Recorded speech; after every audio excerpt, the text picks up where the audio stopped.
Greetings. I'm Christopher Logan Hill, the G.I. Joe Gamer. Welcome to Lenharrow Fantasy Adventures Enhanced Edition, Episode 4.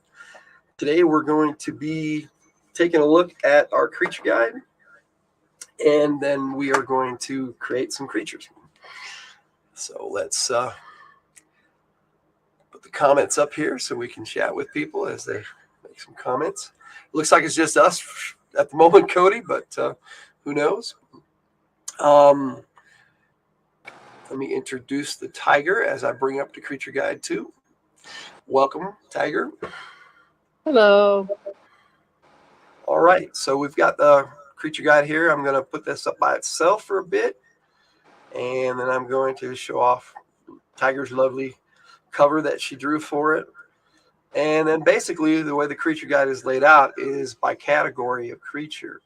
We start with animals, and in the animal category, we have amphibians, birds, fish, mammals, and reptiles, arachnids, insects, and worms, and bugs. Dwemer creatures, which are creatures that are have been affected by magic, but were not necessarily natural to them as a race. Sort of like goblinoids, like orcs and goblins and things of that nature. Constructs would fall in there, gorgons.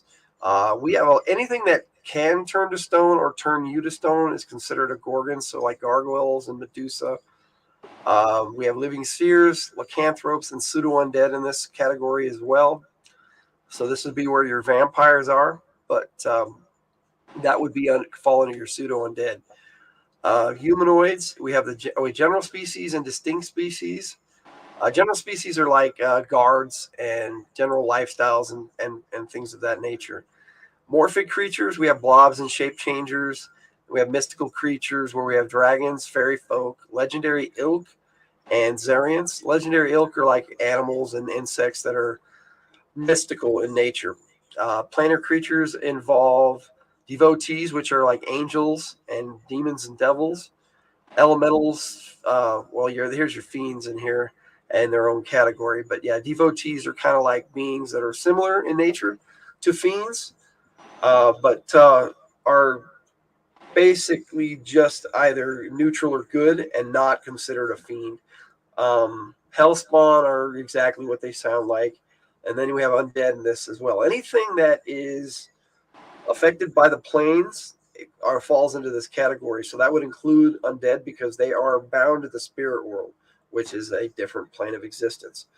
And then we have plants. And although it looks like a big category of subcategories of plants, it's one of the smaller sections, but plants, as you can see, we have animal plants, bushes, flowers, fungi, humanoid plants, roots, trees, underbrush, and vines.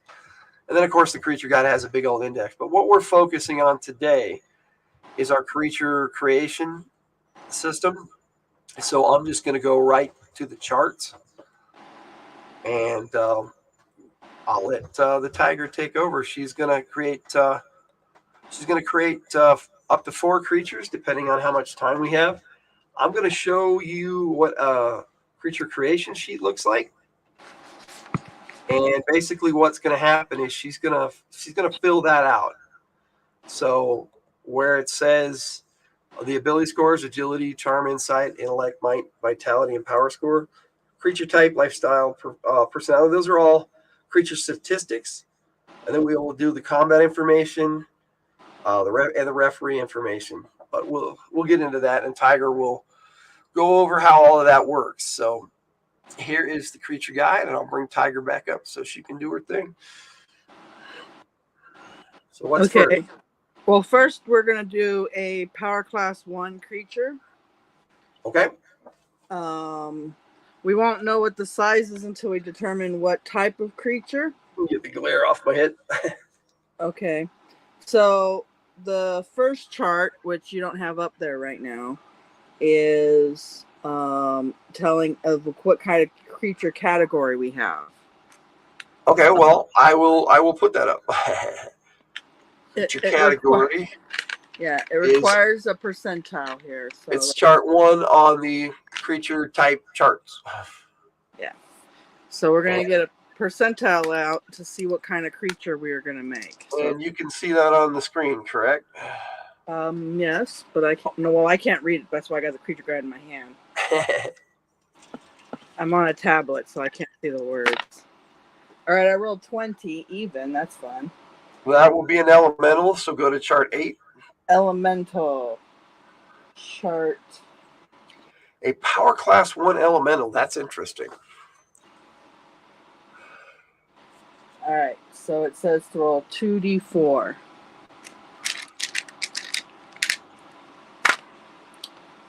I rolled a 4. Okay, so on chart 8, that would be a fire-based creature. Fire elemental. Right. Okay. So it doesn't have a form. We're making a particular fire elemental here. So Okay. our creature type would be elemental. All right. And we put fire next to it because we know what type of element it is. So as for size, it could be any size. All right. What we got? 1, 2, 3, 4, 5. Let's see here. I'm gonna roll. Well, we have 5 types. 1, 2. Well, actually, we have 6, but gargantuan I'm not doing is gargantuan. a kind of a separate category. Okay, so based on the dice here, I roll. we're gonna go with a small elemental. So it has 1 hit degree and 8 hit points. So it's a little small thing. Okay, and you roll it up, and this is where it is on our chart. Small. We basically every 4 hit points is a size category, and then it goes up a hit degree every 8 hit points. So you might use this in maybe you might put this little guy in a burning brazier or something, or fireplace. He's a little fire elemental. Okay, so that makes it a power class 1 creature with 1 hit degree. So that added together is 2 hit degree plus power class, and that determines the CGP award, which is 5. And elementals don't get a bonus. Unless you're considering it a special creature, we're going to give it special abilities. I don't know. So if not, his CGPs are 5. Right. Okay, so after you determine what type of creature it is, you can determine what kind of attacks it can have. Right. So we'll go down to... It has power class 1, so you usually do just 1 type of attack. And it's an elemental, so it should have only 1 type of attack. Right. Creature attack types, charts A to G, start on page 11. Right. So we're rolling percentiles on this chart then, the first one? Right. All right. I rolled 22, so it has an immunity. Yes. Would that be immunity besides fire? Yes, it would, because elementals are automatically immune to their if I can speak, specific element. So then you go to immunity types, which, if we look here, it says chart F. I should have pointed that out. And chart F is actually on the same page. I keep going past it. It's okay, over well, here. this elemental is also immune to lava. I rolled 40. Okay, that is that a typo? Why? Oh, wait.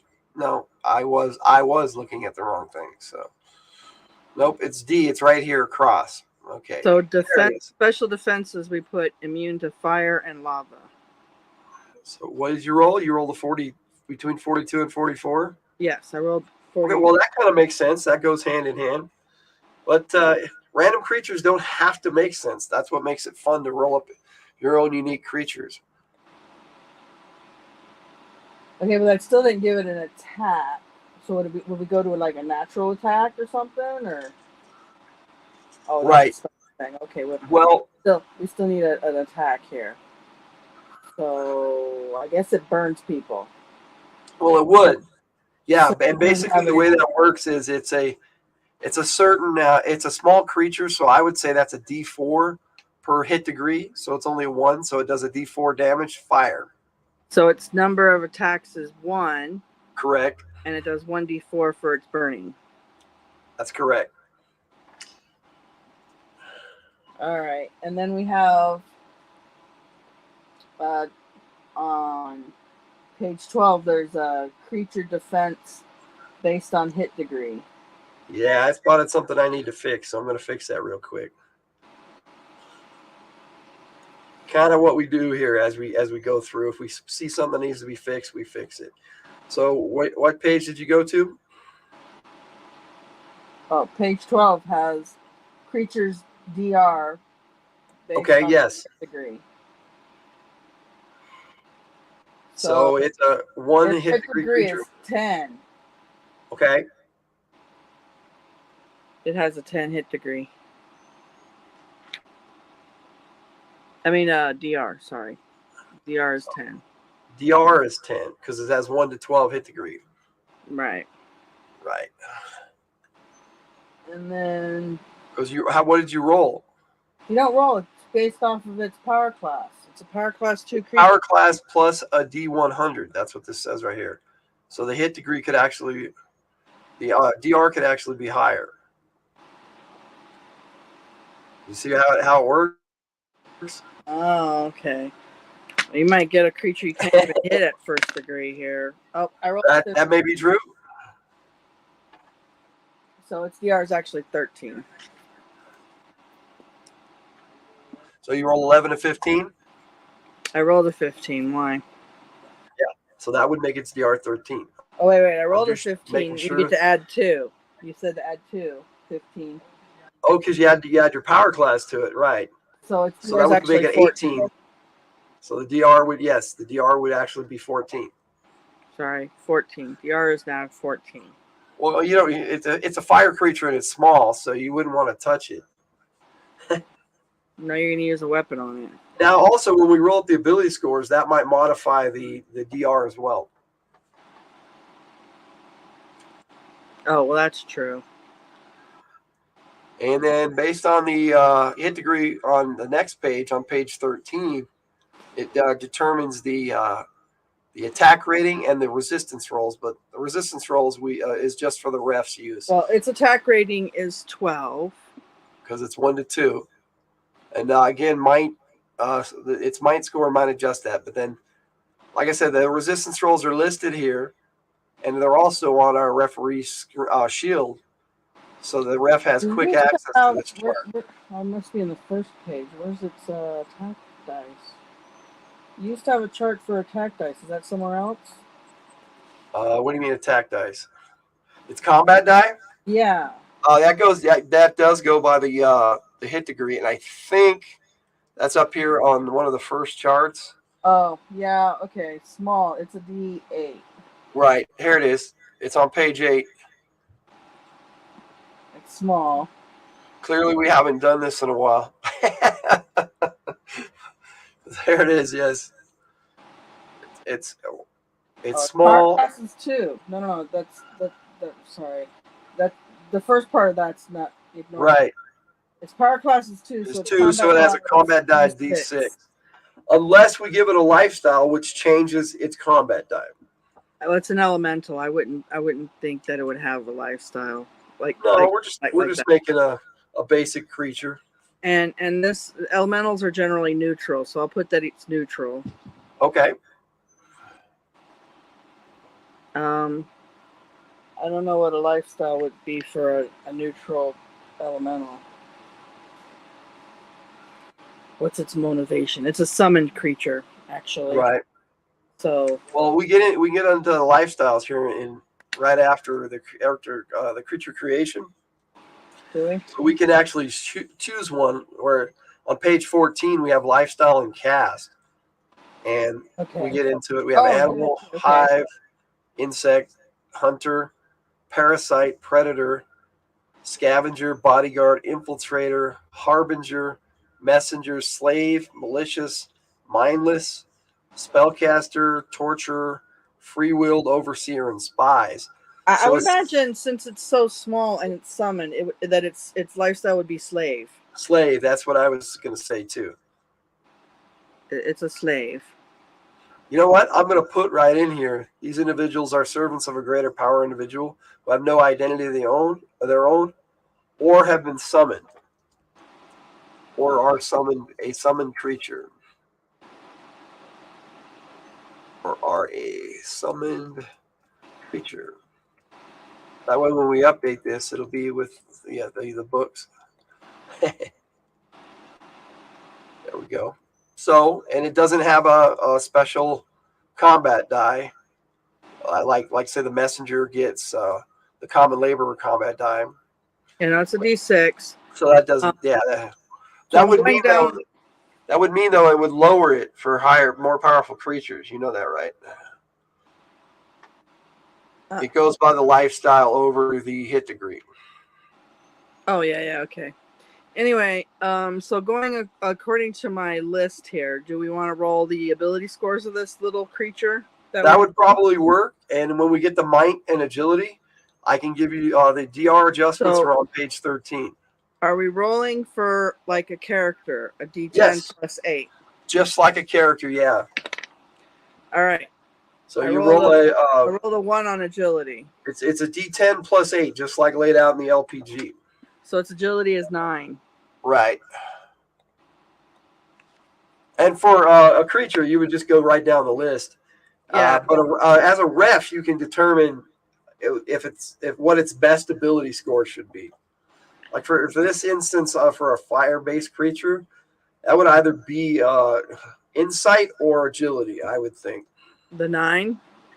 No, their best score should be either insight or agility. Okay, well I rolled a 9. Okay. Let me see. Now this one here is 14. I'll just write them down straight down, and then if you want to adjust them to make more sense, because like I rolled on the insight really high here. Let me see.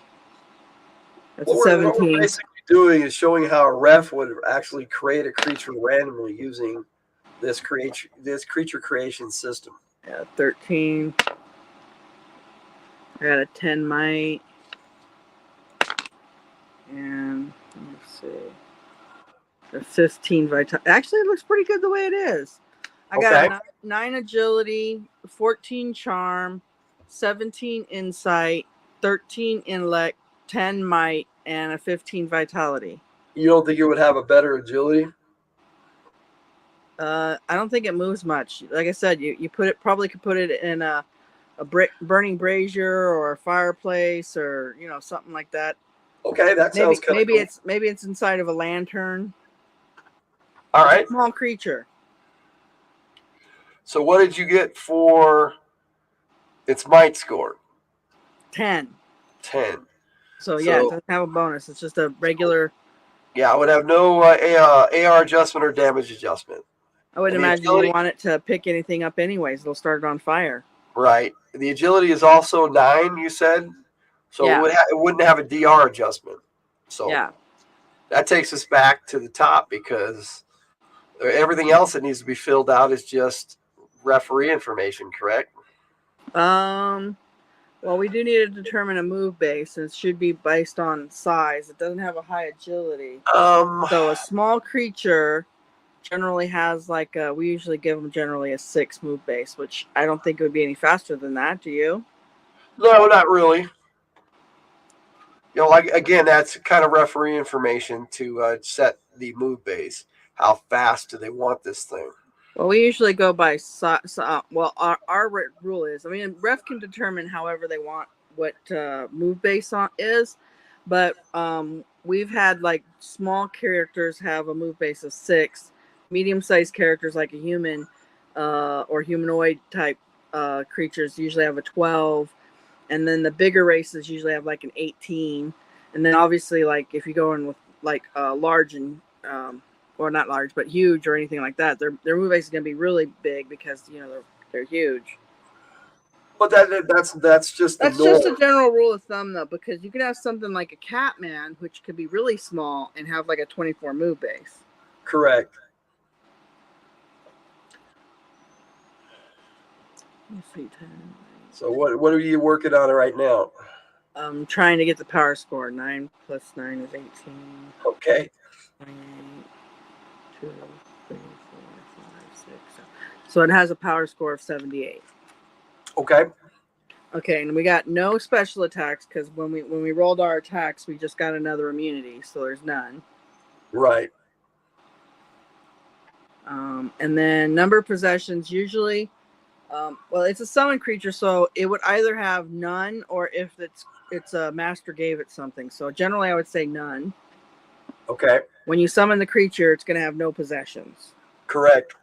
But if its master gave it something, so if a ref had it use something, then that would be up to the ref itself. But generally speaking, this particular creature should have 0 possessions. The next category, the next line says familiar terrain. It's summoned, so it just comes from the elemental plane of fire. Yeah, I brought it up on the screen. Yeah, so it would be the elemental plane of fire. Correct.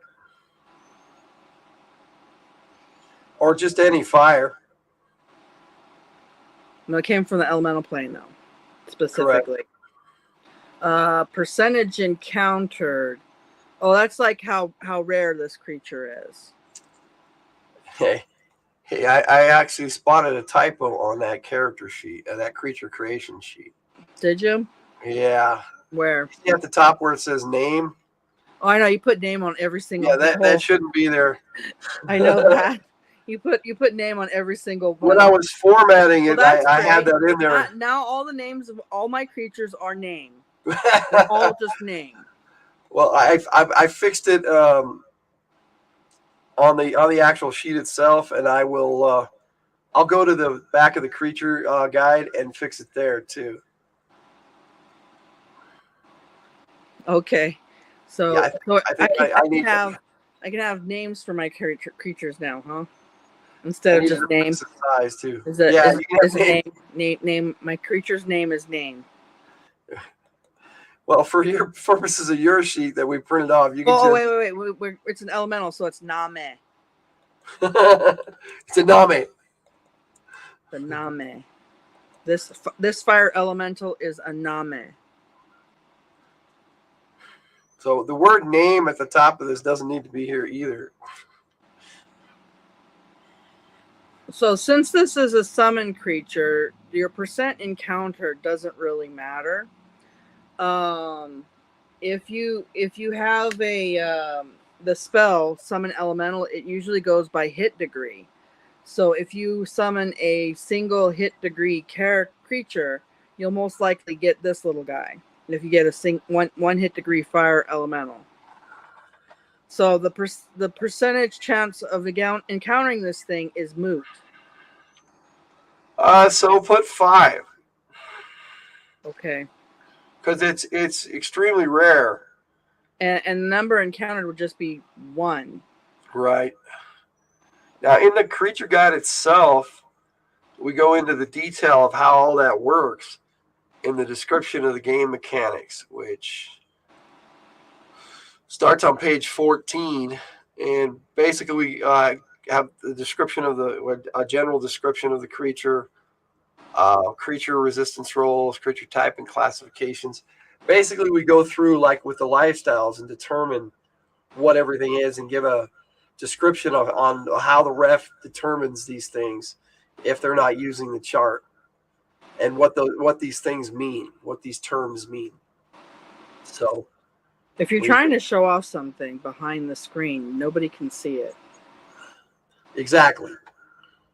Oh, okay. So you're switching pages behind it on purpose. No, I wasn't.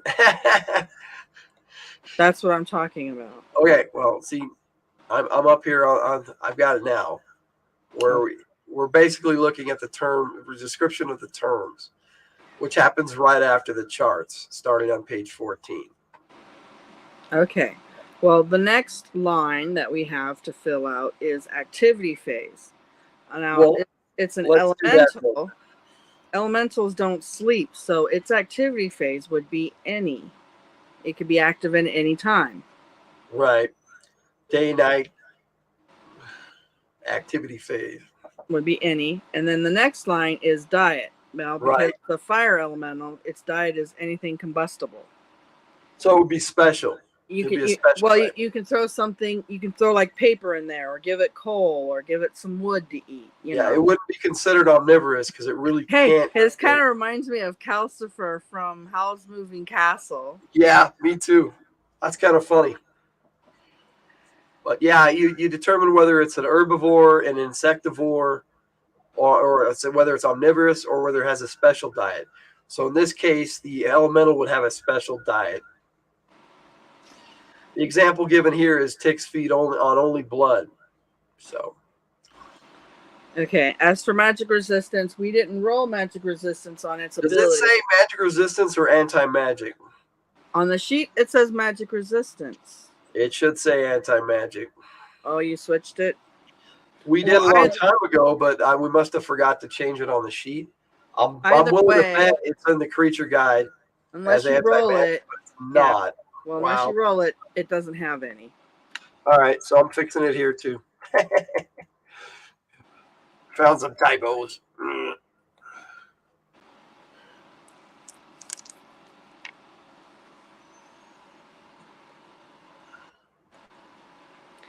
Okay, so anyways, after that, there's obviously a space on our sheet for a description. So it's entirely up to you how you want to describe your little creature that you just rolled up. I'm seeing this little creature as a small little flame or fire. Well, you missed something. What? Special defenses.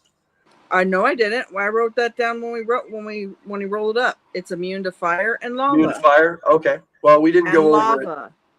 We didn't go over it when we did the creature. I mean, we did when we rolled it up. Okay, so are we on to a new creature, or are we making a name? We are. Well, we could make a name for this little fire element. Or do you want to do the names at the end all together? I don't care one way or the other. Well, it's up to you. I have to write my name above name anyway. Hello, Elfbait. Welcome to the show. Ow! Sorry. I don't know what happened there. The cat bit me. She's right here. She's clawing. She's demanding attention. Fantasy name, yes. Okay, I'll give you that one. Just add a hyphen or apostrophe to name, and poof, fantasy name. I know. I do like that. You commented on our name, etc. Sorry, we missed that. We were kind of knee deep in the book. Out of my 3 main miniature ranges, 2 of them are named after my friends. That works. Okay, so where are we at, Tiger? Okay, so that is how you randomly roll something up. Now we have an idea for something that we want to make. Oh yeah, I got a picture of it. You have a picture of it. My kid drew this. Well, she's not really a kid anymore. She moved out this month, actually. She is officially an adult. This is the artwork of Benjamin Watches.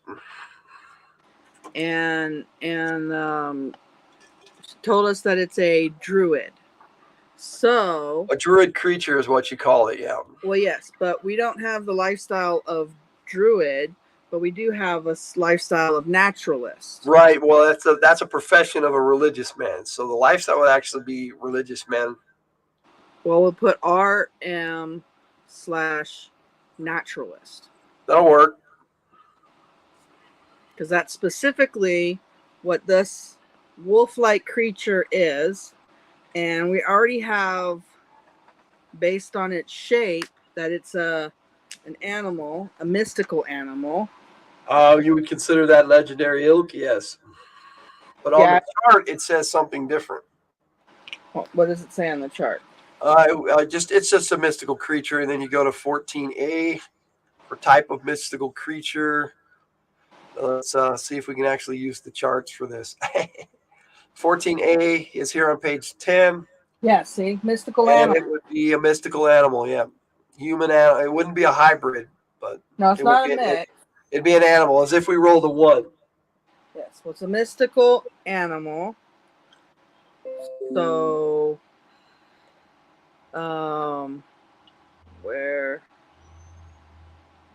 Where's creature type again? That's up at the top. Oh, there it And, is. Yeah. Creature type. So we want to put mystical animal. right.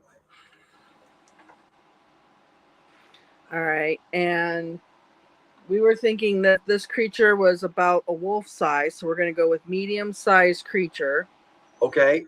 So that'll take us back up to the power score and power class and size chart. Well, we're making this one a power class 2.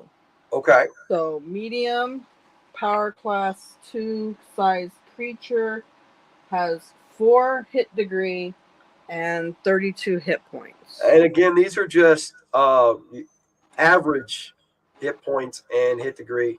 A referee can change this however they want. Oh yeah, this is just to get an idea of like approximately what power class, what size, and all that. But you can actually give any creature any hit points you want. You're a ref, it's your creature. You know, do whatever you want with it. But this is just to give a general, like if you don't know, well, how many hit points do I think it needs or whatever. This gives you kind of a range or an idea of what would be good for this type of power class or whatever. Okay. So to determine the CGPs for that, you would add the power class to the hit degree, which is 4. 2 power class, 4 hit degree, that'd be a 6. Yes. So that's 25. Well, what exactly would this be? 25. Well, it's a mystical creature. It's a mystical creature. So it's times 2 damage. Times 2 damage. It's times 2 CGP awards. So it would be worth 50. It would be worth 50 CGPs, correct. And because it has 4 hit degree, that would still make its combat die a D6 unless we give it a lifestyle that gives it does have a lifestyle. It's a religious man. Okay, which it would be a D10. We don't even have to look that up, but I will go to the list so that people can see. Make sure I'm looking at the right thing as I'm scrolling. With the lifestyle. They can have, these are new lifestyles for the creature guide. They can have anything in the LPG also. So yes, a religious man in the LPG has a D10. So it would be similar to a hunter. Okay. Which kind of makes sense because it is like a wolf-like creature. Right. So does that take us to the DR or the attack types? Well, I don't know if you want to go straight down our sheet that we're using, because if we're going down our sheet, if that's how you want to do it, ability scores. Okay, we'll do it however you want to do it. You're a creature. I'm just here to give moral support. All right. Well, I rolled a 2, so its agility is 10, but we might change that. I don't know. Let me see here. So it's 15. Already determined type. Hang on, I'm just moving. Oh, let me see. It's so yeah, we'll have to get to attack type. 13. So. Oh, 8, 11.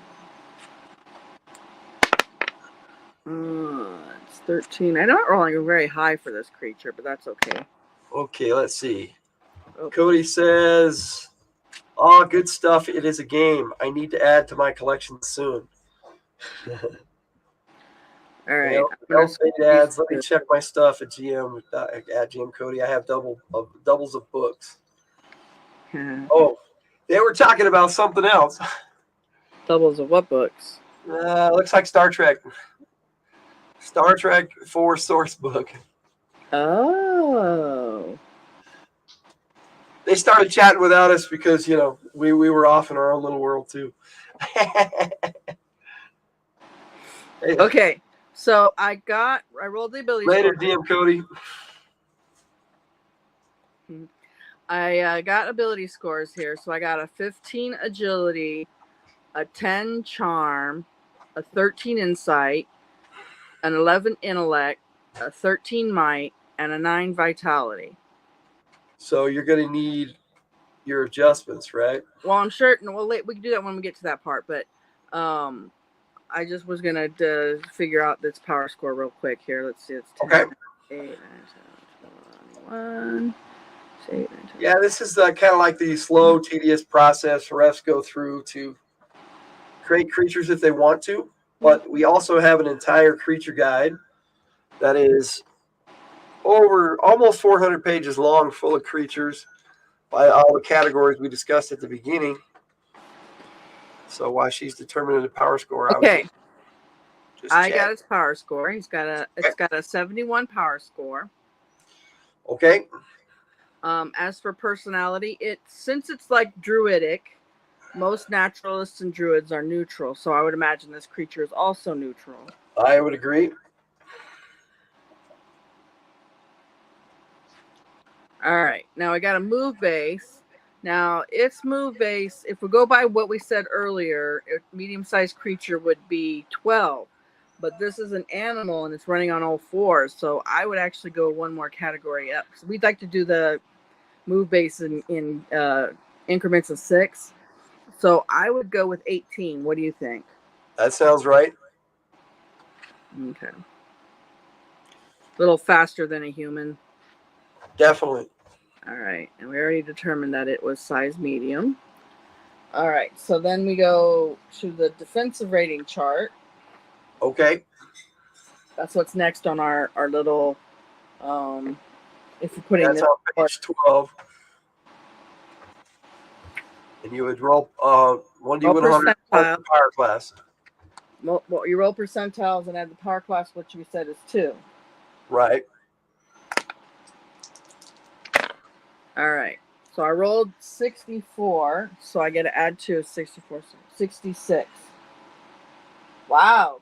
It has a DR of 21. That's a good DR. What was its agility? 15. 15. So 15 agility would adjust that by 1 plus 1. 22. What's that? 22 then. That's a pretty good hide there. Oh, yes. Got a thick hide. So your bonus to damage, what's his might? While we're here, we might as well get it. The might is 13. So that'd be +1 to AR and +1 to the damage. +1. Okay. So and he's a 4-hit degree, correct? It is 4-hit degree. That base AR is 14, so +1 would be 15. So its attack rating is 15. And whatever damage of creature, whatever damage it gets, it'll be +1. Well, we need to base that off the attack types, which... Okay, well, we know that it has a natural attack type because it has jaws. Right, so it has 1 natural attack plus... Well, it's power class 2, so we can have up to 2 additional attacks. 2 attacks. Right, so do we want to give it 2 bites?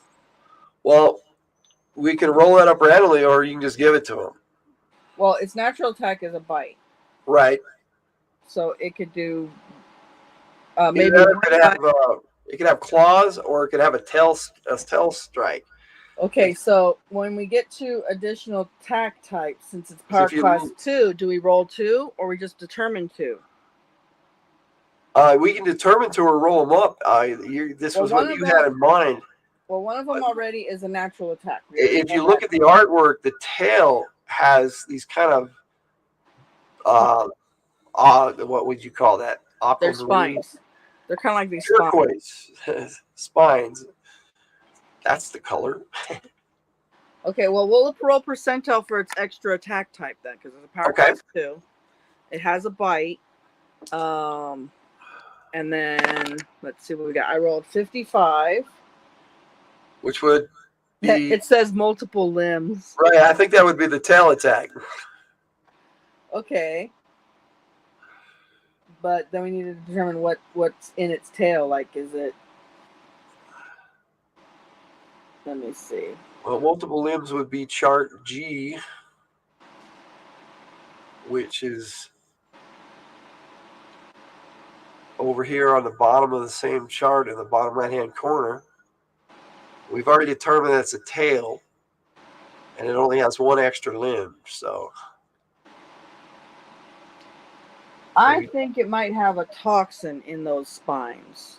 Okay. So we'll use the toxin chart to see what they do. How's that sound? Sounds good. All right. So its special attack is its tail. And the special attack damage, I rolled a 9. Sleep poison.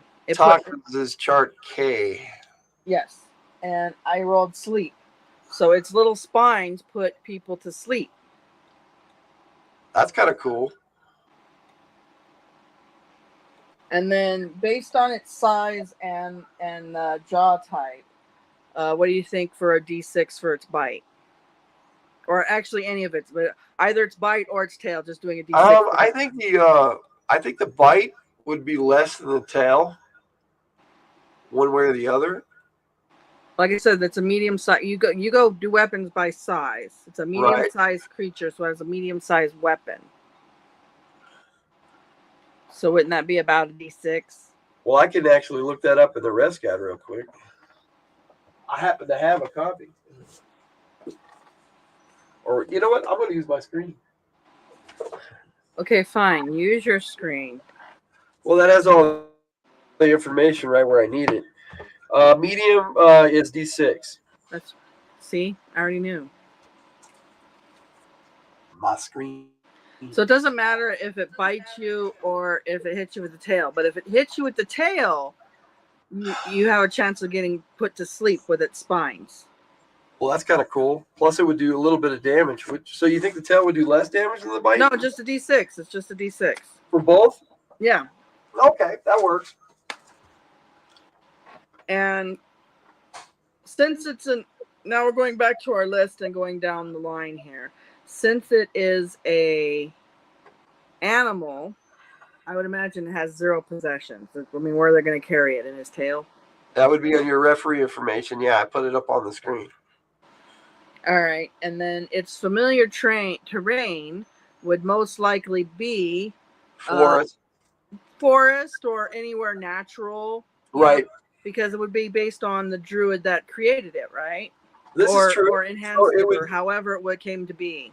Well, it would be based on terrain then. Yeah. So its familiar terrain would be natural. Any natural. Oh, any natural? Okay. Yeah, any natural. That works for me. All right. And percentage encountered. Well, most of these are going to probably be 5% because we're making them up. They're not like... It's not like we're making a goblin that's like common or something. That'd be extremely rare. Yeah. But not quite unique. No, not unique. And then as for number encountered, I guess that would depend because it could be you could have a pack of these little guys. It would also depend on the power of the druid creating them or the naturalist. Well, I would think it would be 1D something. What do you think? Yeah, maybe a D4. A D4? Too many because it's only power class 2. Yeah, so 1D4. The possibility of running it into one or up to 4 of these little guys. Well, they're medium-sized guys. As for activity phase, I suppose you can determine. If you base it off the fact that it's a wolf, I would think nocturnal. But it's also a druidic creature, so maybe it would have to be any, yeah. And then as for its diet, they could be carnivorous, or they could be insectivores, or it's a very natural thing for them to eat. Be part I would think it would have to be omnivorous. So omnivorous. Okay. So it can eat anything the druid tells it to, or the naturals. In Lenharrow, the druid is actually an advanced lifestyle. Okay, and then on special defenses, it gets one because it has a poison. Right. It's just a sleep poison, so it would be immune to sleep. Agreed. See, a lot of the determination of any creature made up by a referee would be a referee's decision. And then, of course, we didn't roll magic resist or magic whatever. The charts just get you there. All right. So, no, The anti-magic would be something you'd determine as a ref, and I don't think it would have it because it's natural. Well, we didn't roll it, so in this case, you can Right. determine whether it has anti-magic or anything like that yourself as a ref, obviously. But generally speaking, you can on our chart you can roll that as a special defense or attack. That actually is something you can roll up. It's right there. Anti-magic is under immunity or resistance. So Right. unless we Right here roll on it up, page 11. yeah. Well, unless we roll it up, we're probably not gonna have any of those. So we're gonna Yeah, I highlighted it on the screen here. Let's actually highlight we're it. calling this creature a druidic wolf. Right. I know we don't have a name for our little elemental guy, but Well, we'll get one. We'll give them names at the end, and we'll call it Calcifer. maybe we'll take suggestions from the people in the chat. Like I said, if we still have anybody by then. I don't know. We'll just call it Calcifer. Thanks for hanging out with us. All right. Call it Calcifer? We can't call it that. Why not? It's our creature. We can call it whatever we want. Well, this is true. We're not publishing it. No, not yet. Not yet. Coming soon to a creature guide near you, the Druidic Wolf. Well, actually, it would be a campaign expansion near you, but that's okay. Okay, well, whatever. All right. So now we're gonna make another animal, a creature, or what? What you want to do now? It's entirely up to you. It's 5:46. We've made 2 creatures. It's up to you. Well, we're about an hour in, so what we can do is we can make 2 more creatures, or we can just start talking about how things are done and go over the categories of the creatures and show off some of the creatures in the creature guide if you want. Let's do that. Okay. Let's talk about the creatures that we've already created here. Okay. So our creature categories here. I will take us over to. I'm gonna, instead of showing all this, I'm gonna put that lovely Druidic wolf up again, and I will scroll down to chapter 1 in the book. It'd be nice if we had all these bookmarked. Now, the way we have it set up is for when we get to the categories, at the beginning of each chapter, we have the descriptions of each type of category and individual subcategory as we get into it. So, like we have when we get to a good example is as we get to birds, we have birds, raptors, buzzards and owls, and raptors, hawks, and eagles. And then we look at fish. We have all the different categories. Even we have sea rays and sharks. We kind of put those together because, from what I understand, a sea ray is a type of shark or in a similar family. I don't remember. Tiger did all this animal stuff, so I do not know. All I know is it's in the water. We don't have very many water creatures because how often do you run into water creatures? Well, this is true. So then we we look at the amphibians, the frogs and the toads up there. So we have some selections, and again, these are all just generalizations.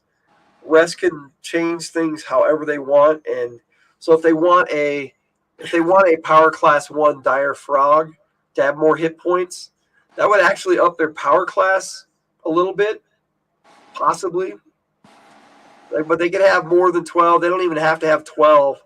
We just generalize so that refs have an idea. Yeah, all these hit degree and hit dice is based on that first chart that we showed everybody, based on power class and size of the creature. That was our generalization. And we went and did some the creatures that you find here are common creatures that we've run into in like any game that we've played. Some of them we probably have never run into, maybe, but we thought it was fun. But most of them, like you got your normal bird there that you just put up there. I don't believe we've ever run into an ostrich. But I believe somebody in our game at some point has had an ostrich as a mount. Yes, exactly. Well, the reason why we have this most of these creatures in here is because we had actually put them in an adventure that we had at some point, um, and like we were saying in the video about the enhanced edition, we will be releasing campaign expansions to the system, and each one of those will have new creatures, but also uses creatures found in the creature guide. Yeah, a lot of these are mostly normal. Well, maybe I should go a little slower. Probably. You're going so fast, I can't even see anything. Okay. Well, I'm stopping. Okay, so we got a couple different owls because people love owls. They're kind of a common raptor type that we have. I don't believe you've ever put any of these buzzards against us. That's funny. I think I used a step buzzard once, but you guys never ran into it. Yeah, no, I don't. Yeah, I've never seen any of these buzzards. And that would Go be up one. a step buzzard would be the terrain steps, like Yeah, where do we even run into a step? Like in the steps. in Lenharrow, man. When I've never even seen a step in. We have some, but they're not they're few and far between. But in any hills and forests, it's just called that. You know. No, I get it. Plus, any of these creatures could have regional names as well. Go up one. You want to go back to the birds? Is those ones were more like birds we were running to? Well, a carrier pigeon is something we use. No, go down one. Go down two. I mean, nope. Those aren't common birds either. Well, the carrier Here pigeon. Here we go. These are the ones you would run into in These are the ones that we run into most of the time here. I remember you had us go across a bridge that was being watched by some. I think they were dire hawks. Yep. That was fun. They thought we were food until we threw spells at them. Then they left us alone. Elfbait says a step buzzard is the buzzard you get when your real buzzard leaves you and you get a new buzzard. That is funny. I love it. I love it. That's awesome. Well, in spite of what Hagar the Starvarian says, Elfbait's good people. Yeah, so these are our more common raptors that we've run into on several occasions. Well, let me know when you want me to scroll down. Go ahead. You can switch. It's cool. Okay. I will leave it up there because I'm kind of watching the chat too. Fish. Right. Yeah, you can probably skip fish. Like I said. Well, you don't want to talk about a dire blowfish? We never ran into one. The most common stop there. The most common fish we've ever run into is a shark. Right. I don't know if we've ever specifically had hammerhead sharks or tiger sharks, but those dungeons that have shark-filled waters, it's a common occurrence there. We put them in the game, but refs can use them or not use them however they want. But this is what you're really wanting to look at for sharks. Is the standard shark types based on hitting. Yeah, because what bad guy doesn't want a shark-filled pond? With freaking laser beams on it? Oh, never mind. Laser beams on their foreheads, so they can laser beam each other and kill each other. Elfbait says, I remember running a variant blowfish in an underwater campaign. They fired its spines in a radius. Ooh, nice. That sounds cool. And blowfish can be deadly poisonous. Well, they are. They are poisonous creatures. That eating fugu, it puts your life in danger every time. So Anyway, we did our sharks, the common sharks, by kind of a size category, but more or less. And the way we did a lot of creatures is by power class category. So we'd have power class 1 through whatever. The great white shark was a little bit more powerful, so we wanted that to be a little bit more menacing. So Yeah, we got all these You shark skipped that. categories because somebody watches a lot of shark movies. I don't know who What? that is. Deep Blue Sea? I didn't hear anything about that. Okay, Sharknado. I only watched 4 of those. Only 4. I watched 0 of them. So I scrolled on down to mammals because I guess Oh, we're good. both I talking like about mammals. sharks. So let me know if you want me to stop. See, I think that's funny. You put a giant kangaroo in there, but I don't remember ever running into a giant. Maybe the hyenas. That's cool. I'll move on to more common mammals that you've never run into. Those are more mammals I've never. A What huge about a horse. jackass? You haven't run into a jackass? You could buy one of those in the store. Yes, you can. Here we go. This is something we can talk about. Oh, aquatic mammals. No, we don't run into these guys L8 says ever. monster making is something I do love doing. Yeah, we do too. We made a few of them. Oh, And I giant mammals are love always making nice. up.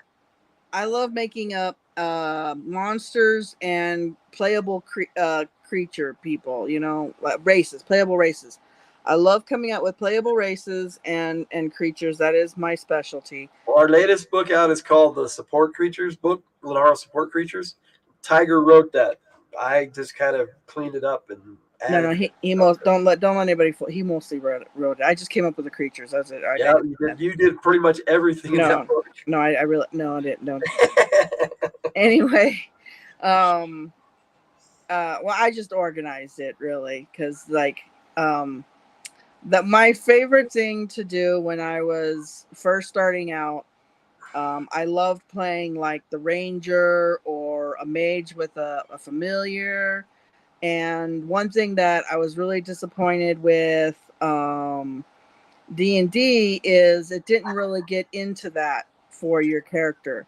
I mean, yeah, it had a little chart with, oh, this is what your followers are, this is what your familiar is, but it didn't do anything extra for them. You know, it didn't really do, you know, like it didn't have like a lifestyle, or you couldn't teach it skills very much. Or, I mean, I know there was a companion, one of those compendium things that did a little bit more for creatures. I can't remember what it was called. Where you could get like extra attacks based on, increases and stuff like that. Well, that was what the Support Characters was all about, was bonded mounts and followers and stuff. Yeah, see, and I always thought that your creature companion should be more than what D&D did for it. So yeah, we came up with we have for the creature companion creature guy. There's probably about half as many. Companion. I don't know. There's over 100 pages of creatures in the Support Characters book, so it's got quite a few as well. Well, not only that, they have their own lifestyles. We have different skills for them. You know, we went into great detail for people who, like me, really wanted to get into the whole aspect of, because your creature is part of you and part of your character. And I really personally wanted to have more detail involving my companion or whatever I happen to have. It also includes the familiars and stuff, but there's a little bit of crossover between the creature guide and the support characters, but not a lot, actually. Elfbait says he created a creature called an Armadon that was essentially a giant armadillo and an ankylosaurus mashed up. That's kind of cool. I actually have our armadillo in our game that's, I call it an incorporeal armadillo that can turn ethereal at will. Oh, yeah, you have one of those serving drinks in a tavern somewhere. Yep. It's Spot. That was his name was Spot, not Spot. Spot. Spot. It is Spot. It's just Spot with an accent. Okay, so you want to go look at some other creatures? I think we can go on. I should hope so. You've been on there for a long time. Bats. We got bats. Okay, bats we run into a lot of times. Yeah, we got bats in the belfry. Continue. A vampire bat is also a natural bat. Now we have actually in the section with the pseudo undead where vampires are, we have a bat shape for a vampire. It has different stats. No. This vampire bat that you have here is more like a boss Not bat. not the glyptodon. I don't know what that means. Elfin. Anyways, the vampire bat's usually like a boss bat, and it looks like a normal bat. You actually love putting a vampire bat amongst like thousands of common bats. Well, That's your and favorite. generally all bats are either tiny or small on the common end. But then we have we have the bigger bats in here too. Any normal animals, we actually had at the beginning of the chapter, we have the rules for that they're like a power class 1 creature with up to 4 hit points. Update says we have a monster called a Ganzer 9 Goose plus Panzer. That is a magical guard beast that is nearly indestructible and has paralyzing honk.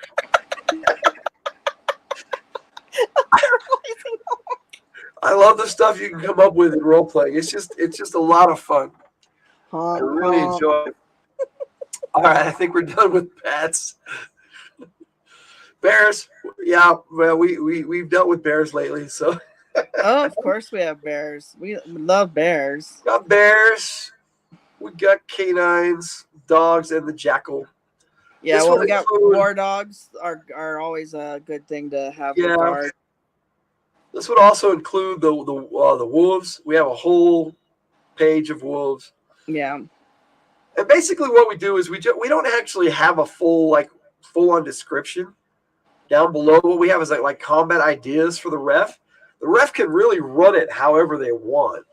Well, we would imagine you know what a wolf is. Yeah. Well, certain creatures we do have some descriptions for because there are creatures, but yes. Of course, then we go into cats. Cats. We have lots of types of cats. Cats is fun. And you would think that we don't have a lion, but yeah, we have a whole page of types of lions. Cougar's not necessarily a lion, but it's called a mountain lion, so we just put it in lions there. And tigers and bears. Oh my! And I have something called a spotted lion that I created. I thought it was pretty cool, so I threw it in here. Well, we have people who like having unusual colored lions too, like not that they don't exist, but that we've had people want to be like golden lions or black lions or purple lions, that kind of stuff. So. Elpe says the Glyptodon is a real giant armadillo ancestor that was the size of a bear with a club tail. Oh. That's kind of cool. I made a module with dinosaurs in it before. That was fun. So you want me to skip past the animals or want me to just cover what we have? Yeah, we should go back. We could spend all day on animals. You just go this is true. Go to the next category here. All right, well. We have the lizards, we have crocodiles, lizards, people have an idea of what turtles, animals, and then we get into bugs. And like I said, we have the descriptions at the beginning. So on bugs, you should probably stop on spiders. Yeah, well, we have false scorpions, and in the makeover edition of the light edition, Katie Robbins actually is combining what few false scorpions we have with regular scorpions and putting them in the same section. It's kind of cool what she's doing.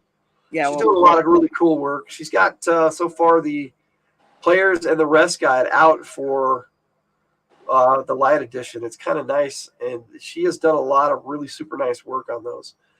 She's working on the creature guide version right now of the light edition, so that should be out soon. You wanted me to stop on spiders.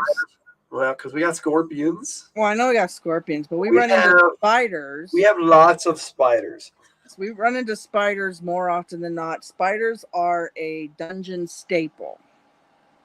That's why I wanted you to stop. Elfie said 5 colored lions that form into one giant lion man.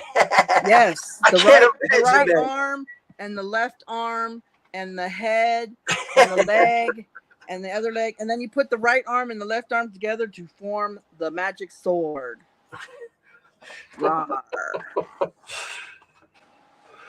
In the description at the beginning of the entire book, in the introduction, I actually have a bit about how referees can create whatever they want, and one of the examples I use is purple lions.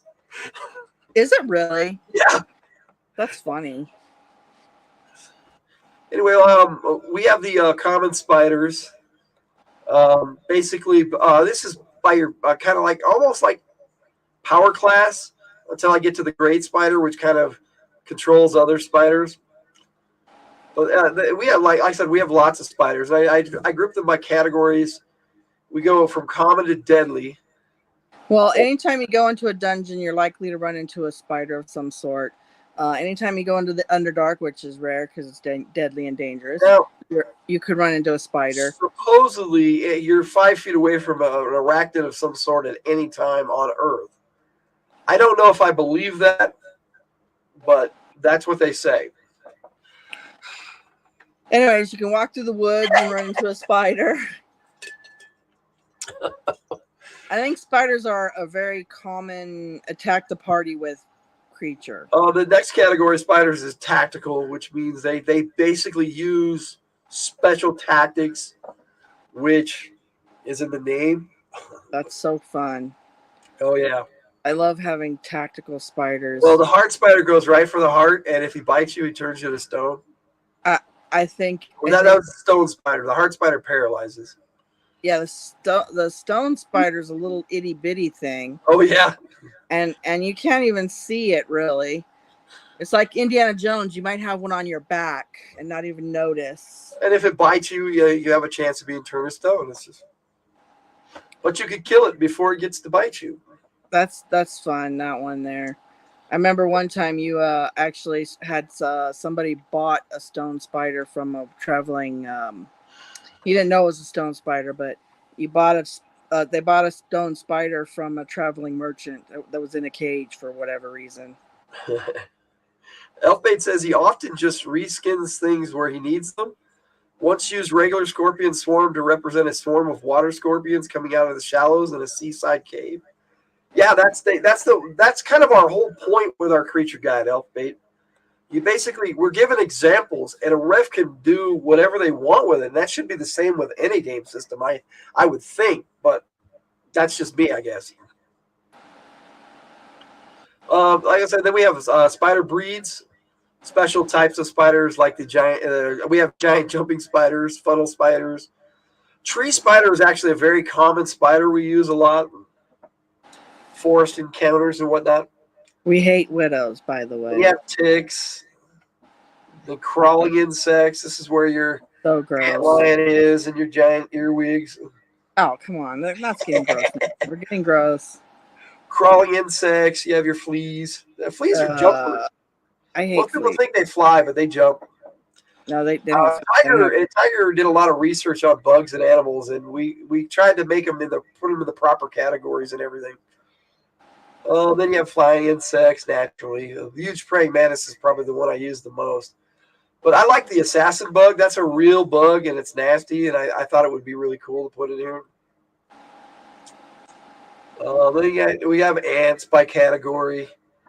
And then we go into bees. Just let me know if you want to stop. I like bees, though, isn't it? I have a character who actually has a giant bumblebee that she rides on. That's her bonded mount. Beetles make really great mounts too. Systems expect that, but not all systems are good at stating it. Well, we try to state it, wherever possible. Not necessarily in the book, but it's in the ref's guide for sure, where we talk about how to do a campaign overall. Like I said, we got beetles. We got lots of beetles. Mm-hmm. Vulture beetles is I use in the Heroes of Havens run campaign setting. That's one of the first creatures you guys run into in the. No, we were trying not to run into them. The flies. You gotta have here's your special butterflies. You attacked us with butterflies. I did. I got you with dire butterflies, but I renamed them to raspids, and I actually made them. I didn't even have to do anything to make them tougher. They're just tough. But we're talking about a 6-foot butterfly, so. Well, you were talking about a 6-foot carnivorous butterfly. Yes, I made those ones carnivorous. So yeah, as you can see, normal butterflies are herbivores, but I changed them up just a little bit, which is what a good ref should do when they run a game. And of course, we have to have the scourge of the world, mosquitoes. Of course. Why wouldn't you have mosquitoes in your game world? Dude, as if a regular mosquito's not bad enough. A Skyanite or something I came up with. They're a rare type of mosquitoes. They behave like ants and bees, and they live in a hive. But they're definitely a type of mosquito. Yeah, that's really scary. Well, of course, you got to have wasp because I hate wasps. So naturally, I end up having the monster. Ew, worms. Then you get into worms. Worms. Worms. Also, kind of common in dungeons. Yeah, we have a few. So just a few. Crustaceans, we had to kind of throw those in there. Crabs. People yes, people like I gotta have crabs. I don't know why. Right? What's up with that? Trying to get rid of crabs. They're delicious. They're delicious. It says Scottish folklore has blue vampire butterflies that land on your chest while you are sleeping and steal your life force. I actually remember hearing about those. Nice. Of course, I like Scottish culture, so that's probably why. I like it. Swamp goblins riding giant mosquitoes. That would be cool. Ooh. He also says an old computer game I once played on the TRS-80 had a monster called Army Fleas. Hey, quit giving this ref ideas. Stop it. Next thing we know, we're going to be attacked by goblin nuts on top of freaking mosquitoes next. Oh, but I'll change it up just a little bit. I'll make the goblins the swamp swimmers so they can breathe underwater. Ooh, creepy. You got your typical crustaceans, jellyfish. I mean, we have a lot. We could be looking at this book for hours. I mean, I don't want to, harp on bugs all day because I'm not really a big bug fan. I mean, I'm a fan of sticking them on my player because I wanted to talk about Tentacle Beast a little bit. Are you trying to tell us something? In AD&D, they had various creatures.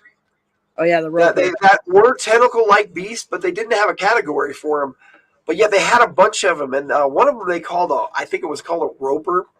Yeah, it's a roper. But, that would be your typical. I have a miniature of it. It's really cool looking. Our tentacle beast is a little different. Like we said, regionally they can call it whatever they want. So we had a lot of those, and yes, I agree. Ropers are cool. That's why I have a whole section of tentacle beast. Oh yeah, let's go into a giant cave, and we're gonna find ropers and piercers. But I also included octopi and squids in that category of tentacle beast. Kraken, and we put a dire cuttlefish in here too. Well, they do have tentacles, so right. And like I said, Dwemer creatures are they've been created by magic or somehow corrupted by it. Originally, we thought to call this category corrupted, but that didn't fit a lot of the things that were akin to other things that were in this category, sort of like the warg. I'm kind of adding things to the dictionary as we go. I know. But we've got over the categories earlier, but constructs are basically your types of golems. That's what they call them in D&D. Yes, wizards love making things. But yeah, these are basically things that move that a wizard has created to guard certain areas or things. And we have quite a few examples of them. There was some that I wanted to look at, and that would be your devices. Oh, yes, those are fun. Nothing like finding a weapons rack with a living sword, a flying weapon. We kind of group piercers in with elementals, Elfbait. But yeah, that a different type of piercer could actually be a tentacle beast. Now that I think about it. Well, we were talking about how we go into a cave, you have ropers and piercers. Right. They get hit by the top and the bottom. What's a tree octopus?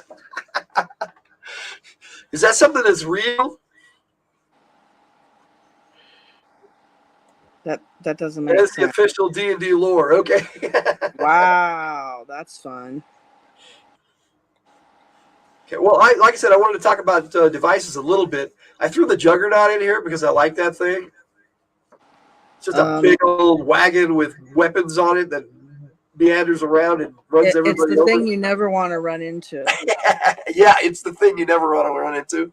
It's one of our tougher creatures. I thought Living Spellbook is cool. Oh, I love the Living Portrait. That's my favorite. They came out of one of the adventures I wrote with the Puck's Chariot, the Hammer Sled, and the Shield Wall. Witch's Cauldron is we found that kind of necessary for our games, but we put it in there. Galvanized Statues. This is where your typical D&D golems would be found in our game. Let me see here. Moving statue. These are I base these off the old BECME D&D or even BX D&D, the living statues. But I figured they would be some kind of construct, and I made these big old ones. The Rod-Eye are kind of based off the Moai from Easter Island, where they actually can come up out of the ground. And then Metalman. You got to have your Iron Golems and Iron Knights is what we call them. But our most powerful one is a Mithril Dwarf. You imagine a statue made out of mithril that attacks you. Elfate says there is a great sculpture of a tree octopus you can find online that is made out of scales from the evergreen tree cones. Oh, that's kind of cool.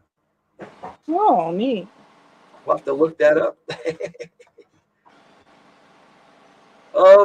Let me see here. I actually have a category of golems. Well, their golems are in several different kinds of cultures. Oh yeah. It originally came from Hebrew. Yeah. Which is very weird, but kind of cool at the same time. And we have the monster type golems that are made out that are monsters, but they're constructs. And naturally, you got to have a few of those that are. We got to have a dragon.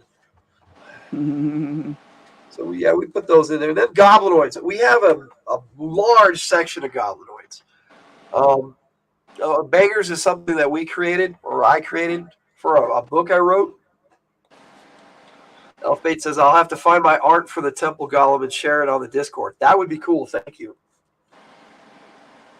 Yeah, the Bangers are something a wizard created, and now they've taken a life of their own. Well, yeah, because they became a race after they were created. He made it so that they were easy to breed, and so they started breeding on their own, and now we have Bangers everywhere.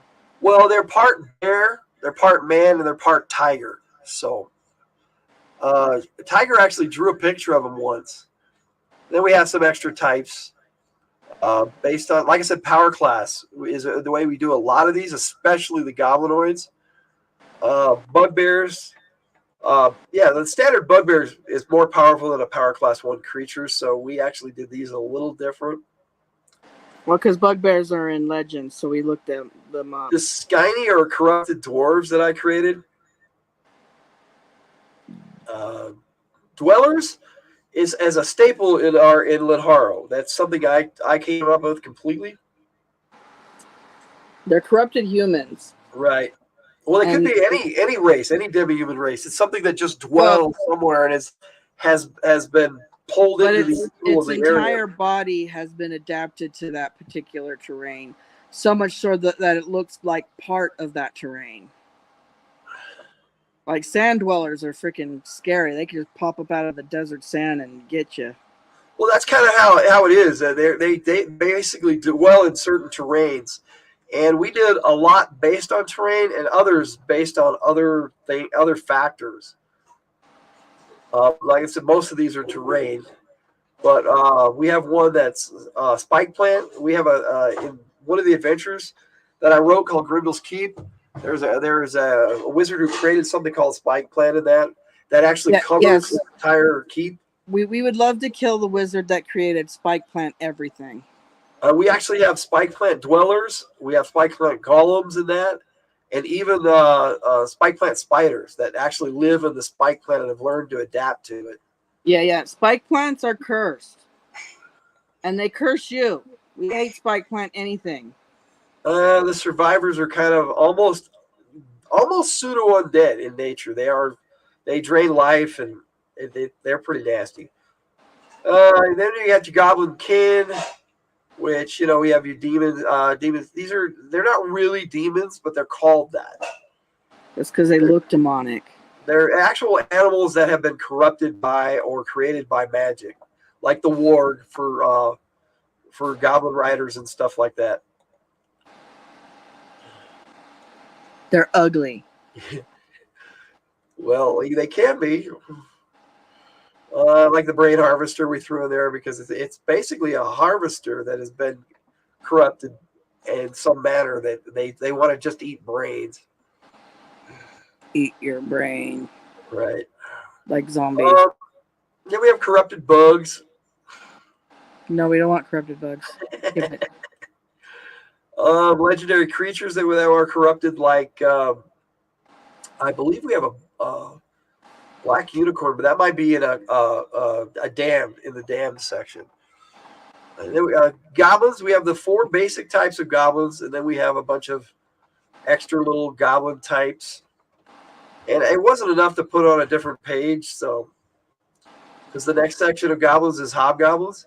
And I know that AD&D doesn't group these together, but if you look up the mythical version of hobgoblins and bugbears, they kind of have mixed up in AD&D and D&D. I don't know if they still do in 3E and 4 and 5E. I'm not real familiar with the creatures yet, so. In advanced Dungeons and Dragons, they had them mixed up. Yeah, well, in the original Beckme, they did too. But But if you look up the legends and stories, we wanted to go more towards the legends and stories, so that's what we did. Yeah.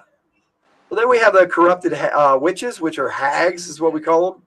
Hags. They're corrupted by magic, black right. magic. But Yukari is actually something. Another creation like bangers. I think you created them. Yeah, the Jakari are like I said, like bangers. They're another mix of animals. Jackals are corrupted jackalmen. They have a different name for them in the D&D world, but they actually a copyrighted term, and I looked that up, and so I changed the name. And for our system, Jackal actually makes more sense. Well, yeah, because we call everything like trolls. Says in D&D, Hobgoblin is just the name they give to the Uruk-hai for the purpose of the game, right? But we based it more off the legendary or mythical Hobgoblin. A cryptid, the cryptid. Yeah. Real world equivalent. Then you got kobolds. Oh yeah, if you look in like any culture, ancient culture, you can find all kinds of really cool creatures or ideas of creatures that you didn't even know. Well, they obviously didn't exist, but stories of them exist, and it's like some of them are really interesting.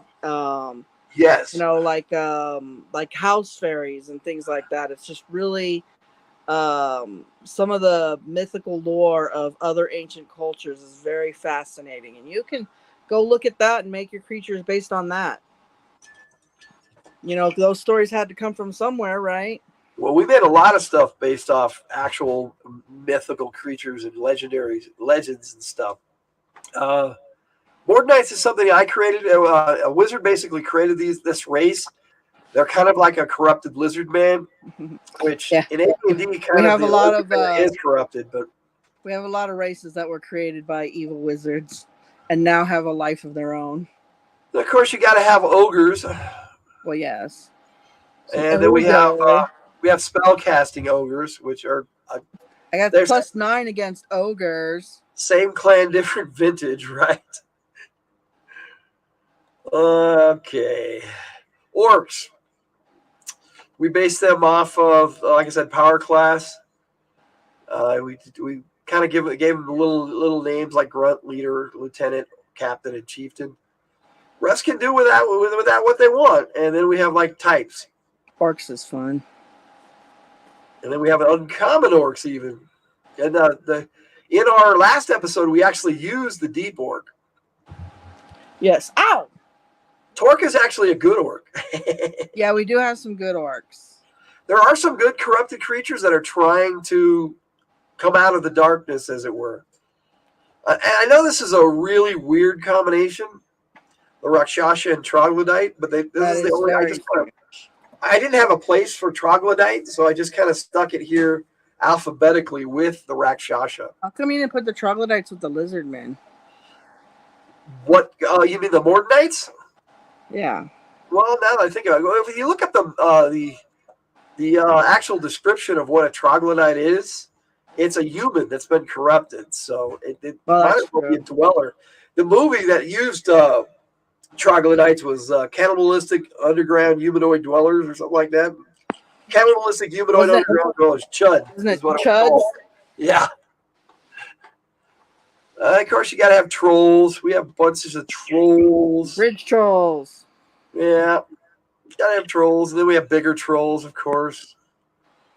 Webkin is where we actually put in like they call them what did they call them in D&D? But they're like little they're a race of creatures that have been corrupted with spider elements. So anything that had to do with spiders and they're corrupted, we kind of threw into the Webkin category. Like the Mind Lords, which D&D calls Mind Flayers. And like those spider deep elf the things. drow that get mixed with spiders, we call them dentiters. But we went a step farther with Mind Lords and actually added a bunch of our own. You got the typical Mind Let's Eater. just make these things nastier, shall we? Nastier than they were. Yes, why not? And then, of course, we have more powerful versions of them. And then, like I said, we did our Gorgons. Basilisk falls in this category. Anything that deals with the element of stone, it would be considered a Gorgon. So we actually kind of looked that up, and it's an interesting myth about Gorgons in general. I mean, they have the typical bull Gorgon that It breathes gas out of its mouth. Bull that turned everything to stone. And you have the lizards that turn people to stone naturally. Then gargoyles fall into that category because they actually can turn themselves to stone. Some of these actually may be able to turn other people to stone too if the ref wants, because we made them a Gorgon, so that's where they fall in. We have a race of gargoyles though too that has nothing to do with this. They're uncorrupted gargoyles. So they're humanoids. Yeah, you can actually play those in the LPG. But then of course you have the Medusa. Your typical standard snake Medusa. hair guys. I made this up years ago, so it's rock bear. It's not as a jab at somebody we know. So then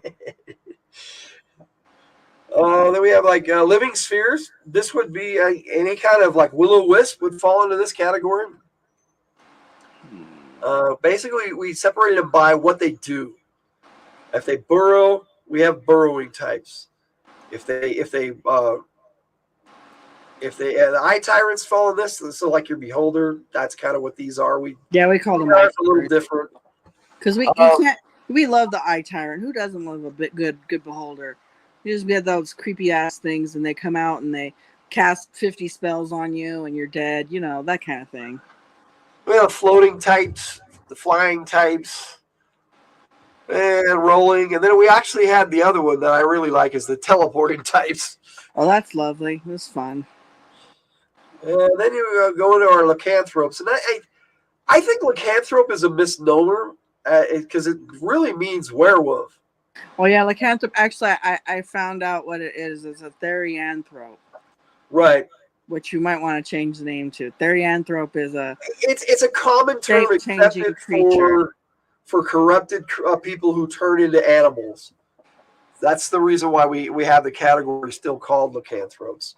Well, no, I'm just saying, animal, we probably should change the name to therianthrope. Yeah, well, you know, it's a common acceptable name, so we can use it. So why make it more complicated? Rest can change it to whatever they want. I mean, you know. Well, that's true. Because then we have your typical werewolf and the werewolf, the elder werewolf.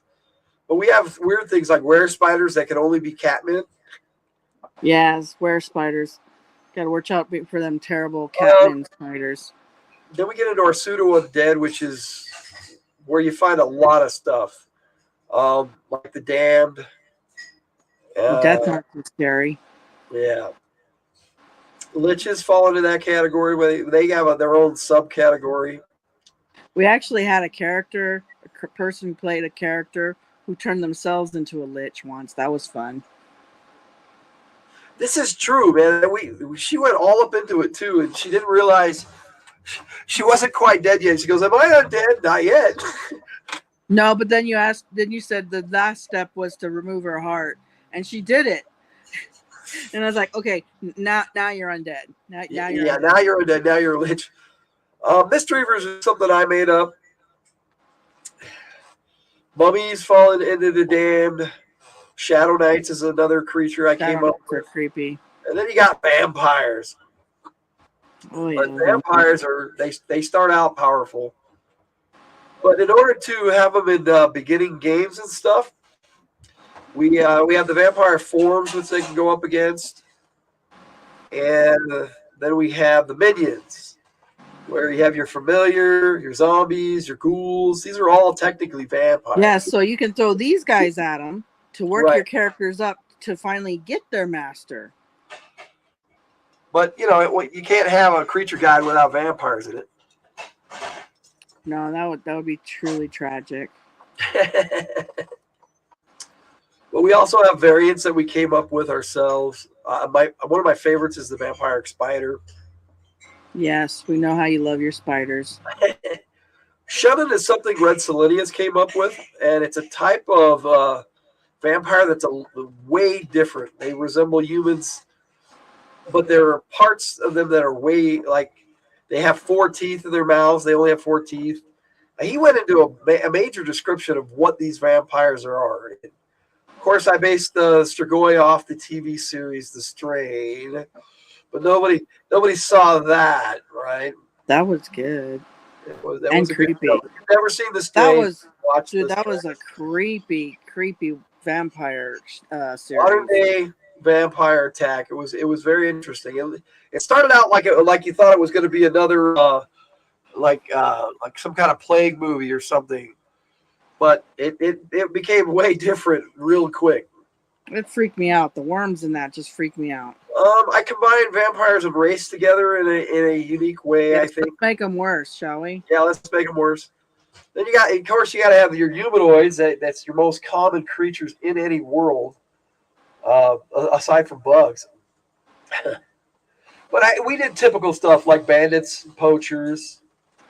Bounty hunters is specific to our game, but this is basically where you have all your thieves would be in this, like a bounty hunter, and we did them by power class.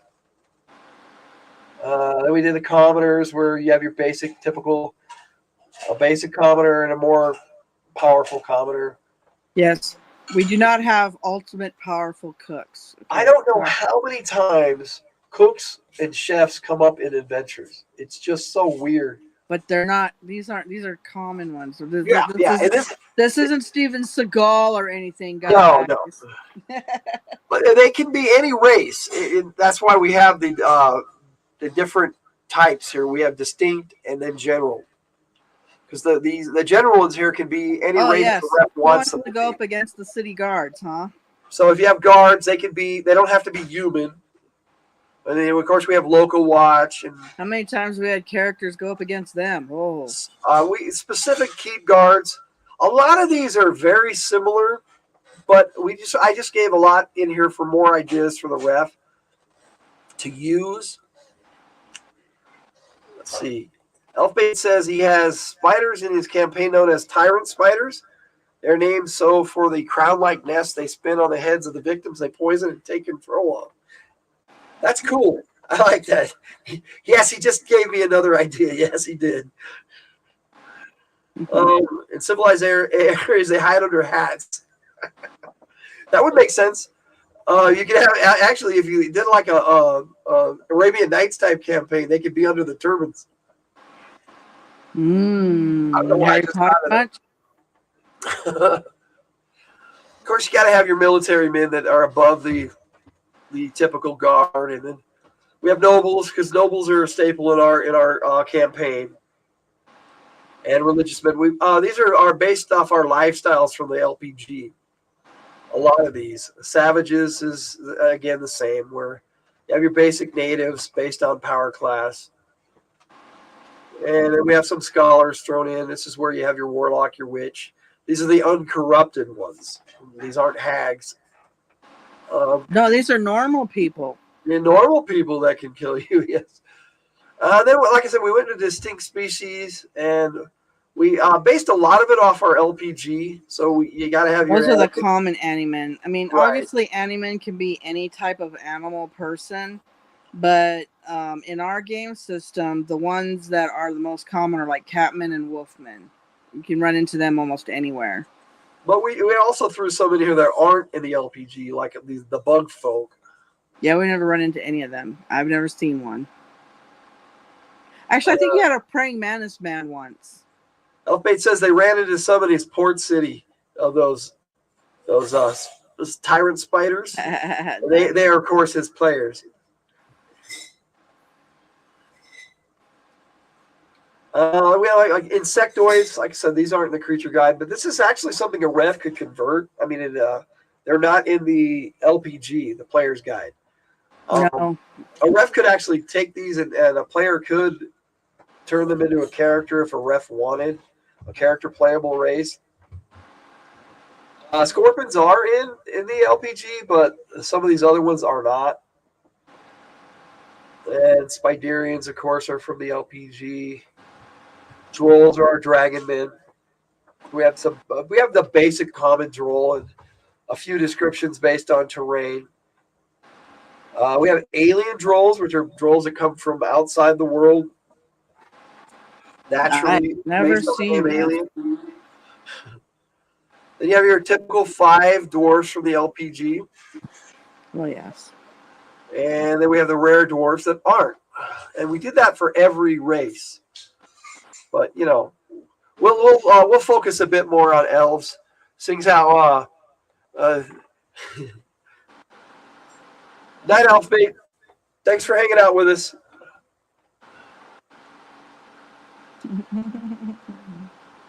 So this is basically the way the rest of the book goes. We get into each different category, and what I'm going to do is I'm going to just jump back up to the beginning and go over the categories a little bit again, and then we're gonna sign off for the night. We got to humanoids, but there are morphic creatures that are blobs and shape changers. Lycanthropes don't really fall into the shape changer category because they're basically cursed in a lot of ways, but yet they're That's not. why you put them under Dwemer. Yes. And then you got your mystical creatures, which is where our dragons are. Our dragons, I kind of did want to go over a bit, but they're based on terrain and then age category. So we don't base them off color like a lot of like D&D did. I messed up a bunch of gamers with that one. And basically, we give an idea of their personality, but a ref can make them whatever personality they want. Yeah. Well, like I said, I messed up a bunch of gamers with that. We were playing Dungeons and Dragons, and they were portal hopping into different worlds, and they came across some gold dragons, and they thought, hey, these gold dragons are going to save us because they're good. And nope, they were evil. They were evil gold dragons, and they had enslaved humanity. It was a lot of fun. Why make everything straightforward? You got to change it up so your players are surprised. But anyway, we had the first 18 pages of the book were the introduction and the creature creation. But everything else out of the 360 some odd pages of the book is all creatures. So well over 300 different pages full of creatures. We couldn't even imagine exactly how many creatures are in this book for a ref to change up, use straight just like it is, or make some of their own. So that's basically the gist of. I would imagine there's probably over 1,000 creatures in there. That's basically the gist of our creature guide, and beyond that, I guess That's our Lenharrow Creature Guide, what we like to call the LCG. Any thoughts, Tiger? No. Okay. No thoughts. Just, all fun. Well, we I think we covered everything we needed to. We came up with plenty of things to destroy you with. And this is true. Now, we came up with things that can help you too, guys. There are some friendly creatures in the creature guide. Well, of course. They're not all evil and not all trying to eat you. You got unicorns and dragon unicorns. And there are definitely some helpful creatures that could help you save your life too. Well, this is very true. But anyway, that's going to do it for us tonight. Thanks for watching. This was the Lenharrow Creature Guide in episode 4 of our enhanced edition of Lenharrow Fantasy Adventures books. Thanks again. Thanks for watching, and thanks to Elfbait and GM Cody, who basically commented quite a bit near the beginning and then all the way almost to the end. Elfbait stuck with us. We hope you have a good night, and I guess that would be Logan out.